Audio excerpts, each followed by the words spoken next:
দেখুন, গণেশ চতুর্থীর এই বিশেষ পর্বের অপেক্ষা কিন্তু আমরা সকলেই করে থাকি। কারণ কি? গণেশজি হচ্ছে বিঘ্নহর্তা, আবার তিনি কিন্তু বিঘ্নকর্তাও বটে।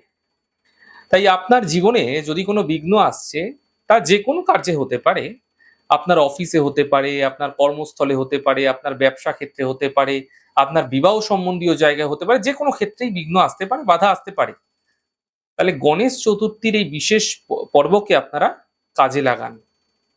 দেখুন, এই দিন ৫টি যে শুকনো হলুদের গাঁট আছে না, এই ৫টি শুকনো হলুদের গাঁট এবং ২১টি দূর্বা, একটি ছোট্ট সুপারি, আপনারা ছোট্ট সুপারির মধ্যে কি করুন, ভালো করে মৌলি সুতো ভালো করে পেঁচিয়ে আপনারা ভগবান গণেশজির চরণে অর্পণ করুন।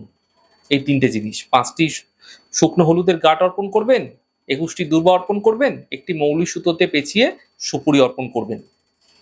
একটি ছোট্ট মন্ত্রের একমালা জপ করবেন, ১০৮ বার জপ করবেন। মন্ত্রটি হচ্ছে ওম গং গণপত্যয় নমঃ।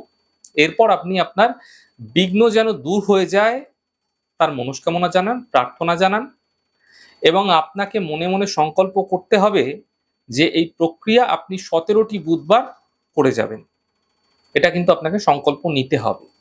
এবং এই দূর্বা এবং হলুদের গাঁট পুজো শেষে আপনার গৃহের কোনো উঁচু জায়গায় রেখে দিন, আলমারিতে রেখে দিন, এবং সুপারিটি যখনই কোনো বিশেষ কাজে যাচ্ছেন আপনার পকেটে করে নিয়ে যান। দেখবেন সকল কাজে বিঘ্ন নাশ হয়ে যাচ্ছে।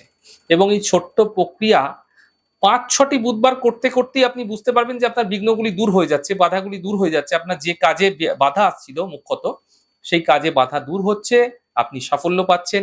বারবার সুপারির প্রয়োগ করার প্রয়োজন নেই, শুধুমাত্র দূর্বা এবং হলুদের গাঁট আপনাদের ক্ষেত্রে দিলেই চলবে।